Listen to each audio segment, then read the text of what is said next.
মিলবে, একদম হুবহু মিলবে। ওই ঘর বাড়ি ছাড়ার কথা এটার মধ্যেও পাবেন। এই জেরুজালেমের কথাই বলবে যে কেমনে তারা ঘর বাড়ি ছাড়া হয়েছে। ঘর বাড়ি ছাড়া অবস্থায় জীবনযাপন কাটাতে কাটাতে ক্লান্ত হয়ে গেছে। তৎকালীন নবী শামুয়েলকে গিয়ে বলছে, আপনি আল্লাহর কাছে দোয়া করেন না, আল্লাহ আমাদের জন্য একজন শক্তিশালী বাদশাহ পাঠাক, যেন আবার আমরা জেরুজালেম বিজয় করতে পারি। আল্লাহ কিন্তু আমাদেরও শিখিয়ে দিয়েছে যে তোমরা দোয়া করবা সুলতানান নাসিরা, যেন আল্লাহ তোমাদের জন্য একজন শক্তিশালী বাদশাহ পাঠায়। হে আল্লাহ, আপনি আমাদের উম্মতে মুহাম্মাদিকে, ফিলিস্তিনকে, জেরুজালেমকে, গাজার মুসলমানদেরকে উদ্ধার করার জন্য শক্তিশালী শাসক পাঠান। বলেন আল্লাহুম্মা আমিন। এই দোয়া তারাও করেছে নবীর কাছে গিয়ে। আল্লাহ বলছে, আলাম তারা ইলাল মালাই মিন বনি ইসরাঈল মিন বাদি মূসা ইয ক্বালু লিনাবিয়্যিন লাহুম বা'আস লানা মালিকান নুকাতিল ফি সাবিলিল্লাহ। হে নবী, আপনি একটু আল্লাহর সাথে কথা বলেন, আল্লাহর কাছে দোয়া করেন, আল্লাহ আমাদের জন্য একজন বাদশা দিক, ওই বাদশার পিছনে আমরা যুদ্ধ করব। তো নবী জানতেন এই বানু ইসরাইলের স্বভাব, যে এরা কত বড় নিমক হারাম, এটা তিনি জানতেন। তো তিনি নবী উত্তরে কি বলছেন, হাল আসাইতুম ইন কুতিবা আলাইকুমুল কিতালু আল্লা তুকাতিলু। আরে আমি আল্লাহর কাছে দোয়া করে যদি একজন রাজা নেই, তারপরে তোমরা যে যুদ্ধ করবে আর গ্যারেন্টি কি? তোমরাই তো তারা যারা মুসা আলাইহিস সালামের সাথে যুদ্ধ করনি, তো তোমরা যে মুখ ফিরিয়ে নিবে এর কোনো গ্যারেন্টি আছে? তখন তারা উত্তরে বলছে, ওয়ামা লানা আল্লা নুকাতিলা ফি সাবিলিল্লাহ ওয়া ক্বাদ উখরিজনা মিন দিয়ারিনা ওয়া আবনাইনা। এই যে বাড়ি থেকে তাড়িয়ে দেওয়া, আরে আমরা কেন যুদ্ধ করব না? আমরা তো আমাদের বাড়িঘর ছাড়া হয়ে গেছে। আজকের মুসলমানেরা বাড়িঘর ছাড়া আছে না নাই ভাই? আজকের জেরুজালেমের ফিলিস্তিনের মুসলমানেরা বাড়িঘর ছাড়া, ওই যুগের মুসলমানেরা বাড়িঘর ছাড়া হয়ে গেছে আল্লাহর আযাবে। আমাদের বাহ্যিক যে কারণই থাক, অভ্যন্তরীণ কারণ হচ্ছে আল্লাহর আযাব। তো আমরা তো আমাদের বাড়িঘর ছাড়া হয়ে গেছি, আমরা কেন যুদ্ধ করব না? অবশ্যই করব। আপনি আল্লাহর কাছে দোয়া করেন। ফালাম্মা কুতিবা আলাইহিমুল কিতালু তাওয়াল্লাউ ইল্লা কালিলাম মিনহুম। কিন্তু সত্যি সত্যি যখন আল্লাহ বাদশা পাঠিয়ে দিলেন, তখন যুদ্ধ আর তেমন বেশি মানুষ করতে পারলো না। হাজার হাজার মানুষ থেকে মাত্র 313 জন যুদ্ধ করতে পেরেছিল, মাত্র। বাকি সব পরীক্ষায় ফেল করেছে। কিভাবে আল্লাহ তাদের পরীক্ষা করেছিলেন সেটাও বলছেন। ক্বাদ বা'আসা লাকুম তালুতা মালিকা। তখন নবী বলে দিলেন, আল্লাহ তোমাদের জন্য রাজা করে দিয়েছেন তালুতকে। ওরা বলছে, আরে তালুত রাজা হলো মানে? আমরা এত বড় বড় সমাজের সব বড় বড় নেতা, আমরা থাকতে তালুত রাজা হবে? আল্লাহ কোরআন মাজিদে বলছেন, তালুত তোমাদের চেয়ে জ্ঞানে এবং শক্তি সামর্থ্যে বড়, এই জন্য তাকে আমি রাজা বানিয়েছি, তোমরা তার আনুগত্য করো। ঠিক আছে, তালুতের আনুগত্য করে এবার যুদ্ধের মাঠে অবতীর্ণ হবেন। যুদ্ধের মাঠে অবতীর্ণ হলে তাবুত ফিরে পাওয়া যাবে। তাবুত কি? তাবুত হচ্ছে মুসা আলাইহিস সালামের লাঠি, তাবুত হচ্ছে মুসা আলাইহিস সালামের পাথর, যেই পাথর ফেটে ঝর্ণা বের হয়েছিল। ওইটা যারা জেরুজালেম থেকে এদের তাড়িয়ে দিয়েছিল জুলিয়েট বাদশাহ, যার নাম আল্লাহ কোরআনে বলেছে জালুত, ওই জালুত নিয়ে চলে গেছিল। তো ওখান থেকে বানু ইসরাঈলরা বরকত পেত, বরকত লাভ করত। তো বলছে, যদি তোমরা এই যুদ্ধে বিজয়ী হও, তাহলে মুসার লাঠি আর পাথর পুনরায় তোমাদের ফিরিয়ে দেওয়া হবে, যাতে তোমরা বরকত লাভ করতে পারো। তো যুদ্ধের জন্য রওনা দিয়েছে। আল্লাহ পরীক্ষা স্বরূপ বলেছে, এই যুদ্ধে যাওয়ার পথে নদী আছে, নদীতে যদি পানি পান করো যুদ্ধে অংশগ্রহণ করতে পারবে না। নদীতে যদি পানি পান না করো যুদ্ধে অংশগ্রহণ করতে পারবে। ঠিক আছে, সবাই পানি পান করে নিয়েছে, 313 জন পানি পান করেনি। এই 313 জন নদী পার হওয়ার পর দেখছে বিশাল সেনাবাহিনী জালুতের। এত বড় বিশাল সেনাবাহিনীর সামনে 313 জন কেমনে যুদ্ধ করবে? কোরআনে আল্লাহ তারা বলছে, কোরআনে বর্ণনা করছে, তারা বলছে লা তাকাতা লানা আল-ইয়াওমা বিজালুতা ওয়া জুনুদি। এত বিশাল সেনাবাহিনীর সাথে আমরা 313 জন কেমনে যুদ্ধ করব? তখন যারা আল্লাহকে ভয় করতো, এর মধ্যে দাউদ আলাইহিস সালাম ছিলেন। এই যুদ্ধে দাউদ আলাইহিস সালামের বয়স 20 বছর, দাউদ আলাইহিস সালামের বয়স 17 বছর। তো দাউদ আলাইহিস সালাম সহ আর যারা আল্লাহকে ঈমান আনতো, আল্লাহকে ভয় করতো, কালাল্লাযীনা ইয়াযুন্নুনা আন্নাহুম মুলাকুল্লাহ, যারা বিশ্বাস করতো যে একদিন আল্লাহর সাথে সাক্ষাৎ হবে, মরলে আল্লাহর দেখা পাবে, তারা বলল, শোনো, কাম মিন ফিয়াতিন কালিলাতিন গালাবাত ফিয়াতান কাসীরা। যদি আল্লাহর সাহায্য থাকে, কত অল্প দলকে আল্লাহ কত শক্তিশালী দলের বিরুদ্ধে বিজয়ী করে দেন। যদি আল্লাহর সাহায্য থাকে, আল্লাহু মা'আস সাবিরিন, আল্লাহ ধৈর্যশীলদের অন্তর্ভুক্ত। বরং তোমরা আল্লাহর কাছে দোয়া করো। দোয়া আল্লাহ বলেছে, তারা কি দোয়া করেছিল? রব্বানা ফ্রিগ আলাইনা সাবরান ওয়া সাব্বিত আকদামানা ওয়ানসুরনা আলাল কওমিল কাফিরিন। এই দোয়া তোমরা করতে থাকো, দোয়া করো এবং আল্লাহ ভরসা করে যুদ্ধে ঝাঁপিয়ে পড়ো। মাত্র 313 জন নিয়ে যুদ্ধে ঝাঁপিয়ে পড়লো বিশাল বাদশাহ জালুতের বিশাল সেনাবাহিনীর বিরুদ্ধে। দাউদ আলাইহিস সালাম নিজে হাতে বাদশাহ জালুতকে জবাই করেছিলেন, দাউদ আলাইহিস সালাম, এবং তারপরে আল্লাহ তাকে নবী বানিয়ে দিয়েছেন এবং তার সন্তান সুলাইমান সহ পৃথিবীর ইতিহাসের সবচেয়ে বড় সাম্রাজ্য জেরুজালেমে প্রতিষ্ঠা হলো। এটা জেরুজালেম দ্বিতীয়বার বিজয় হলো। প্রথমবার বিজয় করলেন ইউশা বিন নুন, দ্বিতীয়বার বিজয় করলেন তালুত। কিন্তু বাহিনীর মধ্যে ছিল দাউদ আলাইহিস সালাম, যিনি নিজে বাদশাহ জালুতকে হত্যা করেছেন এবং তিনি জেরুজালেমে বিশাল সাম্রাজ্য প্রতিষ্ঠা করলেন। তার সন্তান সুলাইমান পৃথিবীর ইতিহাসের সবচেয়ে বড় সাম্রাজ্য প্রতিষ্ঠা করলেন এবং জিনদের নিয়ে দ্বিতীয়বার মসজিদে আকসা তৈরি করলেন সুলাইমান আলাইহিস সালাম। তাহলে এবার দেখেন, এতক্ষণ যত ইতিহাস বলতেছি, যত নবীর নাম বলে আসলাম, সব মসজিদে আকসার সাথে, সব ফিলিস্তিনের সাথে। সম্মানিত উপস্থিতি, এবার আমরা দ্রুত মুহাম্মদ সাল্লাল্লাহু আলাইহি ওয়াসাল্লামের জীবনীতে ফিরে আসব। তার আগে শর্টকাটে ঈসা এবং মারিয়াম। ওয়াইদ ক্বালাত ইমরাতু ইমরান রাব্বি ইন্নী নাযারতু লাকা মা ফি বাতনি মুহাররারা, যখন ইমরানের স্ত্রী বলল, হে আল্লাহ, আমার পেটে যে সন্তান আছে তোমার রাস্তায় ওয়াকফ করে দিলাম। তোমার রাস্তায় মানে এই মসজিদের জন্য, মসজিদের খেদমত করার জন্য। মসজিদের খাদেম হলে নবী হওয়া যায়, মসজিদের নবীরা মসজিদের খাদেম।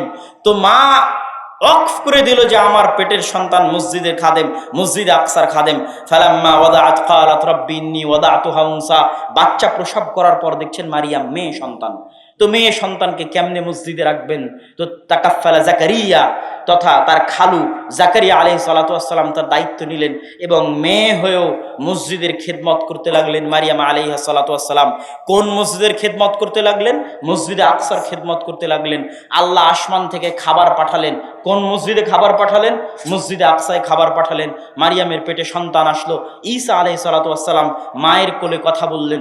কোন শহরে জন্ম নিলেন ঈসা আলাইহিস সালাতু ওয়াস সালাম? জেরুজালেমে জন্ম নিলেন, ফিলিস্তিনে জন্ম নিলেন, মসজিদে আকসার পাশে জন্ম নিলেন। এই পর্যন্ত দিয়ে এবার আমরা সামারি দেখি।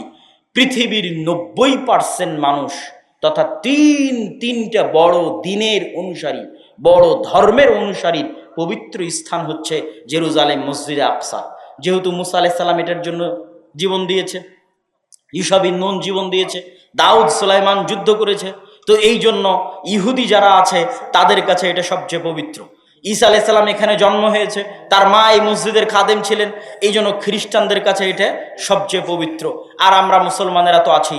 তাহলে পৃথিবীতে এর চাইতে বড় আর কোনো কারণ নাই যেখানে পৃথিবীর 90% মানুষ যুদ্ধে জড়িয়ে যেতে পারে। মানে এর চেয়ে বড় আর কারণ পৃথিবীতে নাই, যেই কারণে পৃথিবীর 90% মানুষ যুদ্ধে জড়িয়ে যেতে পারে। কিসের প্রথম বিশ্বযুদ্ধ, কিসের দ্বিতীয় বিশ্বযুদ্ধ? সবচেয়ে বড় যুদ্ধ হবে এই মসজিদকে কেন্দ্র করে, এই শহরকে কেন্দ্র করে, যেটাতে পৃথিবীর 90% মানুষ জড়িয়ে যাবে। কেন এর চেয়ে বড় কারণ আর পৃথিবীতে নাই যেটার পিছনে এত বড় যুদ্ধ হতে পারে। একটাই কারণ, সেটা হচ্ছে এই মসজিদ। এই মসজিদকে নিয়ে যুদ্ধ হতে পারে, এই শহরকে নিয়ে যুদ্ধ হতে পারে, যেগুলো কিয়ামতের পূর্ব মুহূর্তে সব বড় বড় যুদ্ধ এখানে সংঘটিত হবে। দাজ্জালকেও ঈসা আলাইহিস সালাতু ওয়াস সালাম এই জেরুজালেম শহরের গেটেই হত্যা করবেন। এগুলো সব এই ফিতনা বলেন, যুদ্ধ বলেন, যেটাই বলেন, কিয়ামতের পূর্ব মুহূর্তে মক্কা মদিনা সেফ থাকবে। যা ঘটবে মসজিদে আকসাকে কেন্দ্র করে ঘটবে, জেরুজালেমকে কেন্দ্র করে ঘটবে। আমরা চলে আসি আমাদের নবীর ইতিহাসে, আমাদের নবীর জীবনীতে। আমাদের নবী মুহাম্মদ সাল্লাল্লাহু আলাইহি ওয়াসাল্লামের সাথে জেরুজালেম মসজিদে আকসার সম্পর্ক কি? আমাদের নবী মুহাম্মদ সাল্লাল্লাহু আলাইহি ওয়াসাল্লামের সাথে জেরুজালেমের বেশি না 3টে সম্পর্ক বলে আমরা বক্তব্যের মুসলমানদের জেরুজালেম বিজয়ের ঘটনায় এগিয়ে যাব। এক, যখন আল্লাহ সালাত ফরজ করলেন তখন মুহাম্মদ সাল্লাল্লাহু আলাইহি ওয়াসাল্লামকে আদেশ দিলেন মসজিদে আকসা মুখিয়ে সালাত আদায় করা। এটা মুহাম্মদ সাল্লাল্লাহু আলাইহি ওয়াসাল্লামের জন্য অনেক কষ্টের ছিল। কেন কষ্টের ছিল? তিনি জন্মের পর থেকে দেখছেন কাবা সবচেয়ে পবিত্র ঘর। তার বাপ দাদা আদি পুরুষ কাবা ঘরের খেদমত করেছে। সেই কাবা ঘরকে পাশে রেখে, সেই কাবা ঘরকে নিজের কাছে রেখে আল্লাহ বলছে মসজিদে আকসা মুখিয়ে সালাত আদায় করে। তাই একদিন দুই দিন নয়, 17 মাস। কদ নারা তাকাল্লুবা ওয়াজহিকা ফিস সামা। আর আল্লাহর নবী বারবার আসমানের দিকে চাইতে থাকলেন, কখন আল্লাহর ওহী আসবে, মসজিদে আকসা পরিবর্তন হয়ে কাবা কিবলা হয়ে যাবে। কিন্তু শুরু করলেন আল্লাহ মসজিদে আকসা দিয়ে। এটা ছিল মদিনায় অবস্থানরত ইহুদি, মদিনায় অবস্থানরত খ্রিস্টানদের কাছে মেসেজ যে এটা হচ্ছে দ্বীনে হক। তোমরা যে মসজিদে আকসাকে পবিত্র মনে করো, সেই মসজিদে আকসাই মুসলমানদের প্রথম কিবলা। বলেন আল্লাহু আকবার। এটা আল্লাহ সুবহানাহু ওয়া তাআলার হিকমাহ যে মুসলমানদের প্রথম কিবলা, মুসলমানদের প্রথম মসজিদ, যে মসজিদ মুখী হয়ে তৈরি হয়েছে সেটা মসজিদে আকসা। মুহাম্মদ সাল্লাল্লাহু আলাইহি ওয়াসাল্লামের জীবনে দ্বিতীয় ঘটনা। সুবহানাল্লাযী আসরা বিআবদিহি লাইলাম মিনাল মাসজিদিল হারামি ইলাল মাসজিদিল আকসা আল্লাযী বারাকনা হাওলাহু। ওই সত্তার পবিত্রতা বর্ণনা করছি যিনি তার বান্দা মুহাম্মদ সাল্লাল্লাহু আলাইহি ওয়াসাল্লামকে মসজিদে হারাম মক্কার কাবা থেকে রাতের বেলা সফর করিয়েছেন মসজিদে আকসায়। কোন মসজিদে আকসাই? আল্লাযী বারাকনা হাওলা, যেই মসজিদে আকসার চারিদিকে আমি আল্লাহ বরকত দিয়ে ঘিরে রেখেছি। বলেন আল্লাহু আকবার। কোরআনের আয়াতের অনুবাদ করলাম। কোরআনের আয়াতে আল্লাহ বলছেন মসজিদে আকসার চারিদিকে আমি বরকত দিয়ে ঘিরে রেখেছি, বারাকনা হাওলা। তাহলে মুহাম্মদ সাল্লাল্লাহু আলাইহি ওয়াসাল্লাম কাবা থেকে সরাসরি তিনি আসমানে যাননি, কাবা থেকে তিনি মসজিদে আকসায় গেছেন, মসজিদে আকসা থেকে তিনি আসমানে গেছেন। এটা মুহাম্মদ সাল্লাল্লাহু আলাইহি ওয়াসাল্লামের জীবনের দ্বিতীয় ঘটনা। মসজিদে আকসায় তিনি বোরাক বেঁধেছেন, ওই বোরাক বাঁধার জায়গা এখনো আছে। মসজিদে আকসায় তিনি নবীদের ইমামতি করে সালাত আদায় করিয়েছেন। সম্মানিত উপস্থিতি, মুহাম্মদ সাল্লাল্লাহু আলাইহি ওয়াসাল্লামের জীবনের তৃতীয় ঘটনা। হুদায়বিয়ার সন্ধির পরে মক্কার কাফের এবং মুশরিকরা ব্যবসায়িক উদ্দেশ্যে গেছে ফিলিস্তিনে, জেরুজালেমে। তখন ফিলিস্তিন জেরুজালেমে কন্ট্রোল আছে রোমান এম্পায়ারের। রোমান এম্পায়ারের তৎকালীন বাদশাহ হিরাক্লিয়াস রাতের বেলা স্বপ্ন দেখে আরবের মধ্যে যারা খাতনা করে তাদের হাতে চলে যাচ্ছে তার এই রাজত্ব। ঘুম থেকে হন্তদন্ত হয়ে উঠে টানা কয়েকদিন এই স্বপ্ন দেখেছে। সে জানতো ইহুদিরা বাদে আর কেউ খাতনা করে না। সাথে সাথে খুঁজতে পাঠালো এই শহরে এখন কোনো আরব আছে কিনা। খুঁজে দেখা গেল আবু সুফিয়ান রাদিয়াল্লাহু তাআলা আনহু, যিনি তখন কাফের এবং যিনি তখন আবু জাহালের জায়গায় দায়িত্ব পালন করছেন, মক্কার কাফের মুশরিকদের সর্দার, আল্লাহ রাসূলের বিরুদ্ধে কয়েকটা যুদ্ধে নেতৃত্ব দিয়েছেন, ওহুদের যুদ্ধে নেতৃত্ব দিয়েছেন, খন্দকের যুদ্ধে নেতৃত্ব দিয়েছেন, আল্লাহ রাসূলের মুখোমুখি যুদ্ধে নেতৃত্ব দিয়েছেন আবু সুফিয়ান রাদিয়াল্লাহু তাআলা আনহু। হুদায়বিয়ার সন্ধির পরে তিনি তখন ফিলিস্তিনে ব্যবসা করতে গেছেন। তাকে ধরে নিয়ে আসা হলো। রোমান বাদশাহ হিরাক্লিয়াস তাকে জিজ্ঞেস করতে লাগলেন, ঘটনা শোনাও। তিনি বললেন, ঘটনা এই। তখন রোমান বাদশাহ হিরাক্লিয়াস কয়েকটা প্রশ্ন করলো, তার মধ্যে দুটা প্রশ্ন করে আমরা বক্তব্য সামনের দিকে এগিয়ে নিয়ে যাব।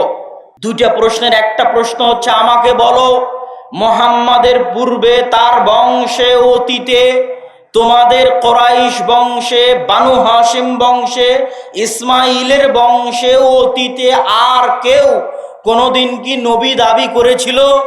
আবু সুফিয়ান বললেন, না, অতীতে তো দীর্ঘ 2-3 হাজার বছরে ইসমাইলের বংশে কেউ কোনোদিন নবী দাবি করেনি।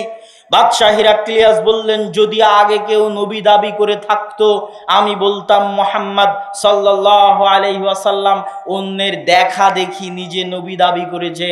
অতীতে যেহেতু ইসমাইলের বংশে কেউ নবী দাবি করেনি, অতএব এটা বলার সুযোগ নাই যে মুহাম্মদ দেখা দেখি নবুয়তের দাবি করেছে। এবার আমাকে শোনাও, তোমাদের বংশে বানু ইসমাইলে, কুরাইশে, বানু হাশিমে কেউ কি কোনোদিন রাজা বাদশাহ ছিল? আবু সুফিয়ান উত্তরে বলছে, না, আমাদের বংশে কেউ তো কোনোদিন রাজা বাদশাহ ছিল না। বাদশাহ হিরাক্লিয়াস বলছে, যদি বলতে যে মুহাম্মাদের অতীতে সাল্লাল্লাহু আলাইহি ওয়াসাল্লাম কেউ কোনোদিন রাজা বাদশাহ ছিল, তাহলে আমি বলতাম নিজের বাপদাদার রাজত্ব ফিরে পাওয়ার জন্য নবুয়তের ভান ধরেছে। কিন্তু আগে তো কেউ রাজা বাদশাহ ছিল না, তাহলে ভান ধরার তো প্রয়োজন নাই, তাহলে ঘটনা কিছু আছে। তারপরে একের পর এক জিজ্ঞাসা যখন শেষ, তখন বাদশাহ হিরাক্লিয়াস ঘোষণা করতেছে। কে ঘোষণা করতেছে? তৎকালীন বিশ্বের সবচেয়ে শক্তিশালী এম্পায়ারের রাষ্ট্রপ্রধান। মনে করেন আজকের পৃথিবীর সবচেয়ে শক্তিশালী রাষ্ট্র যদি আমেরিকা হয়, তাহলে আমেরিকার রাষ্ট্রপ্রধান কোথায় বসে ঘোষণা করতেছে? জেরুজালেমে মসজিদে আকসার পাশে বসে ঘোষণা করতেছে। কার সামনে ঘোষণা করতেছে?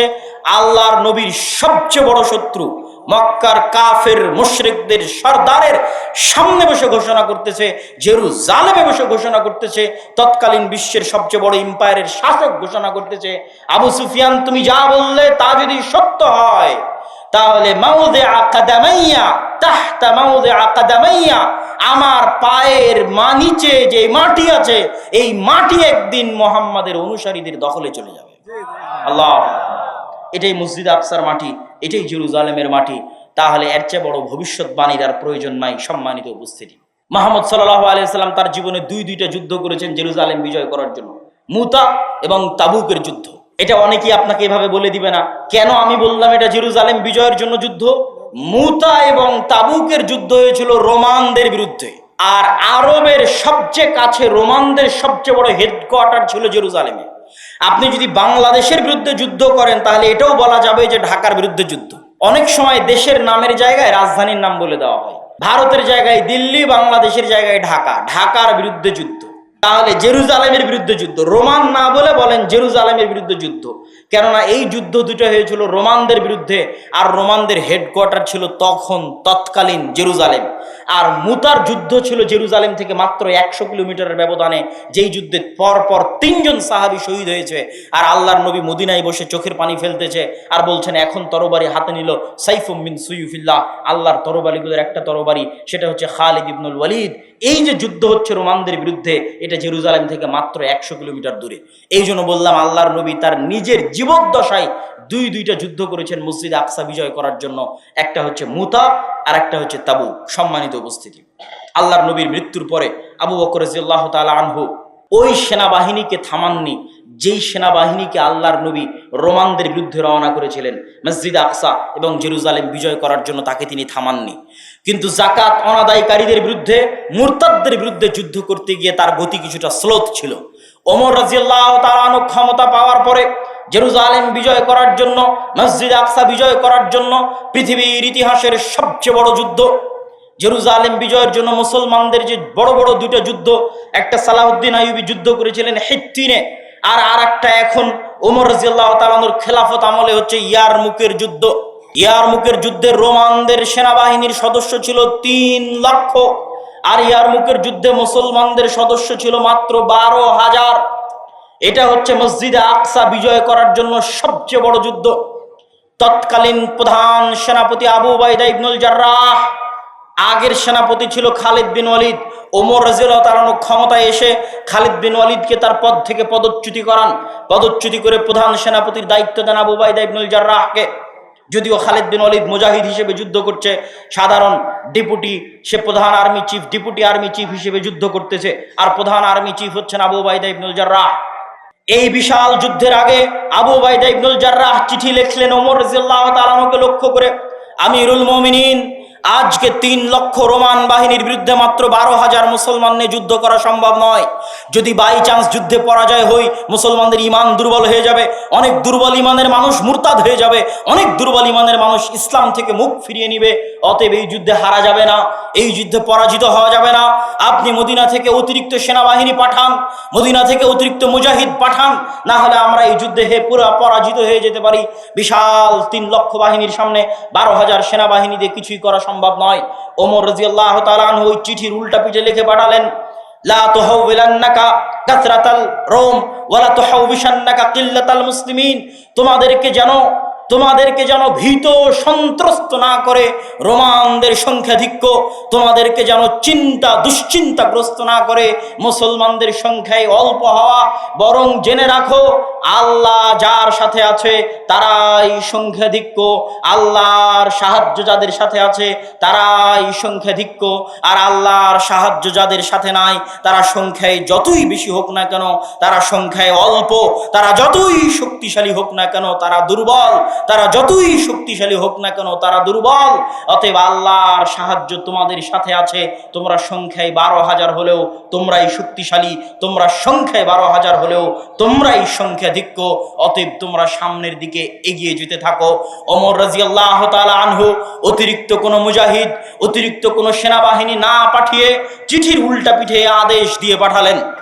আবু উবাইদা ইবনুল জাররাহ এই চিঠি হাতে পেয়ে চিন্তাগ্রস্ত হয়ে গেলেন। 12,000 সেনাবাহিনী নিয়ে কিভাবে 3 লক্ষ সেনাবাহিনীর বিরুদ্ধে যুদ্ধ করবেন? চিন্তাগ্রস্ত হয়ে যাওয়ার পরে তিনি খালিদ বিন ওয়ালিদের সাথে পরামর্শ করছেন। খালিদ বিন ওয়ালিদ পরামর্শ দাও, আমিরুল মুমিনিন খলিফাতুল মুসলিমিন কাউকে পাঠাননি, আমরা 12,000 মানুষ কেমনে 3 লক্ষের বিরুদ্ধে যুদ্ধ করব? খালিদ বিন ওয়ালিদ বললেন, আবু উবাইদা ইবনুল জাররাহ, আপনি যদি কিছু মনে না করেন আমি একটা কথা বলি, আমার কথা আপনি রাখবেন। আবু উবাইদা ইবনুল জাররাহ বললেন, বলো খালিদ। খালিদ বিন ওয়ালিদ, বলো কি কথা?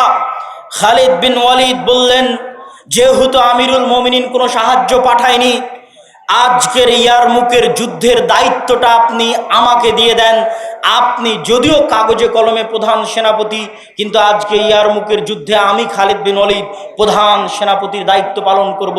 আমার এই কথাটুকু যদি আপনি রাখেন তাহলে আমাকে প্রধান সেনাপতির দায়িত্ব দিয়ে দেন। আবু উবাইদা ইবনুল জাররাহ বললেন, ঠিক আছে, কোনো সমস্যা নাই, খালিদ তুমি প্রধান সেনাপতির দায়িত্ব পালন করো।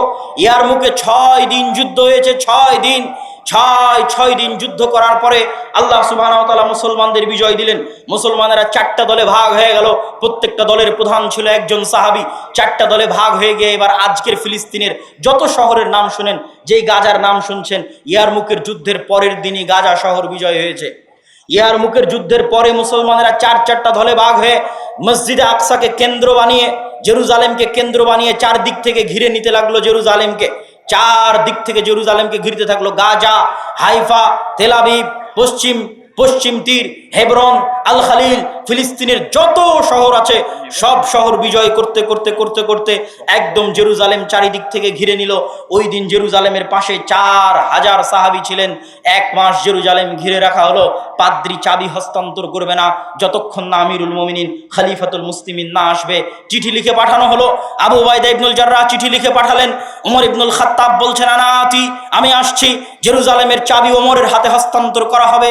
ওমর রাদিয়াল্লাহু তাআলা আনহুর ওই ঐতিহাসিক ঘটনা, যখন তিনি মদিনা থেকে ফিলিস্তিন গেছিলেন একজন মাত্র খাদেম সাথে করে নিয়ে, এবং খাদেমের সাথে পালাক্রমে, কখনো তিনি উটের পিঠে আর কখনো খাদেম উটের পিঠে, এই মর্মে পালাক্রমের শর্তে যেই ঘটনা আপনাদের জানা আছে, এই ঘটনা সেই ঘটনা যেটা জেরুজালেম বিজয়ের ঘটনা। ওমর রাদিয়াল্লাহু তাআলা আনহু মদিনা থেকে রওনা হলেন একজন খাদেম সাথে করে নিয়ে, কখনো খাদেম উটের পিঠে, কখনো ওমর রাদিয়াল্লাহু তাআলা আনহু উটের পিঠে।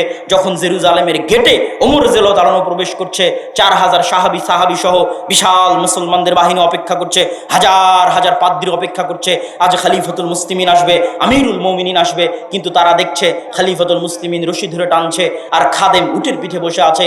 আবু উবাইদা ইবনুল জাররাহ হন্তদন্ত হয়ে ছুটে আসলেন ওমর রাদিয়াল্লাহু তাআলা আনহুর কাছে। ওমর রাদিয়াল্লাহু তাআলা আনহু এসে বলছেন, ইয়া আমিরাল মুমিনিন, ইন্নার রোমা ইয়ানজুরু ইলাইনা নাজরাতা কিল্লাহ। আমিরুল মুমিনিন, আপনি করেছেন কি? আমিরুল মুমিনিন, আজকে হাজার হাজার পাদ্রী অপেক্ষায় আছে আপনাকে দেখার জন্য। আজ আমরা 1 মাস থেকে এখানে অপেক্ষায় আছি আপনার আগমনে। আপনি রশি ধরে টানছেন, খাদেমকে উটের পিঠে বসিয়ে রেখেছেন, গায়ে জীর্ণ শীর্ণ কাপড়। রোমানরা কি মনে করবে? রোমানরা হাসি ঠাট্টা করবে, রোমানরা মজাক করবে, রোমানরা আমাদেরকে ছোট চোখে দেখবে। ওমর ইবনুল খাত্তাব কঠিন একটা ধমক দিলেন, আবু উবাইদা, তুমি না বলে অন্য কেউ বললে আমি কষ্ট পেতাম না, তুমি বলাই কষ্ট পাচ্ছি। শোনো আবু উবাইদা, আজ থেকে 30 বছর আগে ওমরের নাম কেউ চিনতো না। আজ থেকে 30 বছর আগে আমরা জাহিলি কুন্না কওমানা জিল্লা, আমরা কোথায় জাহিলি যুগে না আমাদের নাম ছিল, গন্ধ ছিল, না টাকা ছিল, না পয়সা ছিল, না ক্ষমতা ছিল। আজকে যদি আপনি মনে করেন বাংলাদেশের কোনো বগুড়ার সোনাতলার কোনো একটা অঞ্চলের একজন কৃষক তার ইমানের কারণে, তার তাকওয়ার কারণে, তার পরহেজগারিতার কারণে লুঙ্গি পরে মাথায় মাথল দিয়ে যদি জেরুজালেম বিজয় করতে যায়, আর সেখানে যদি সে বিশ্বের সবচেয়ে বড় এম্পায়ারের বিরুদ্ধে বিজয় অর্জন করে, তো এরকমই 30 বছর আগে না ওমরকে কেউ চিনতো। ওমর রাদিয়াল্লাহু তাআলা আনহু বলেন, আমরা ছিলাম কুন্না কওমানা দিল্লাহ, কোথায় মক্কার অন্ধকার জাহিলিয়াতের যুগ, আমাদের কেউ চিনতো না। আজ আমি ওমর কোন জেরুজালেম বিজয় করতে এসেছি তোমরা জানো?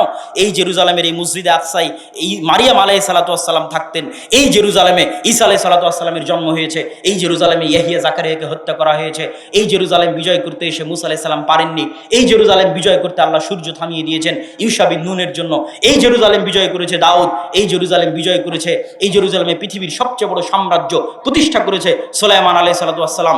এত বড় বিশাল সাম্রাজ্য, পৃথিবীর 90% মানুষের বিশ্বাসে সবচেয়ে পবিত্র জায়গা, সেই পবিত্র জায়গা আজ ওমর বিজয় করতে আসতে 30 বছর আগে ওমরের নাম কেউ জানতো না।